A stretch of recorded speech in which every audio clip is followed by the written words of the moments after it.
ಪಾವಗಡ ಪಟ್ಟಣದಲ್ಲಿ ಇರುವ ಜ್ಞಾನಬೋಧಿನಿ ಆಂಗ್ಲ ಮಾಧ್ಯಮ ಶಾಲೆಯಲ್ಲಿ ತುಮಕೂರಿನ ಹೆಸರಾಂತ ಶ್ರೀದೇವಿ ಮೆಡಿಕಲ್ ಕಾಲೇಜ್ ಅವರ ಸಂಯುಕ್ತ ಆಶ್ರಯದಲ್ಲಿ ವಿದ್ಯಾರ್ಥಿಗಳಿಗೆ ಅನುಕೂಲವಾಗುವಂತೆ ಉಚಿತ ಆರೋಗ್ಯ ತಪಾಸಣಾ ಶಿಬಿರವನ್ನ ಶುಕ್ರವಾರ ಮತ್ತು ಶನಿವಾರದಂದು ಆಯೋಜನೆ ಮಾಡಲಾಗಿದೆ. ಇದೇ ಸಂದರ್ಭದಲ್ಲಿ ಮಾನವ ಸಂಪನ್ಮೂಲಗಳ ನಿರ್ದೇಶಕರಾದ Sridevi charitable trust MS Patil, Shrimati Ambika Patil, doctor KS Ramakrishna ji, Anil Kumar, Jnanabodhini ಆಂಗ್ಲ ಮಾಧ್ಯಮ ಶಾಲೆ ಪಾವಗಡ ನಿರ್ದೇಶಕರಾದ ಡಾಕ್ಟರ್ ಕೆಎಸ್ ಅನಿಲ್ ಕುಮಾರ್, ಅಧೀಕ್ಷಕರಾದ ನರಸಪ್ಪ, ಮಾರ್ಕೆಟಿಂಗ್ ಹೆಡ್ ರಾಜೇಶ್ ಉಪಸ್ಥಿತರಿದ್ದರು. ವರದಿ ನಂದೀಶ್ ನಾಯ್ಕ್, ಪಾವಗಡ.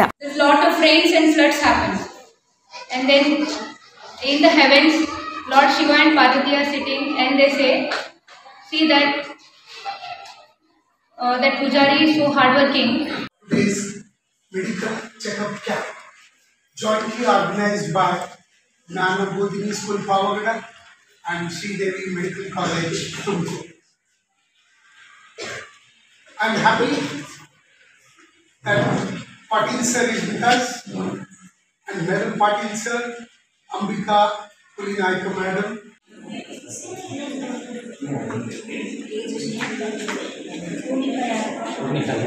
Checkup.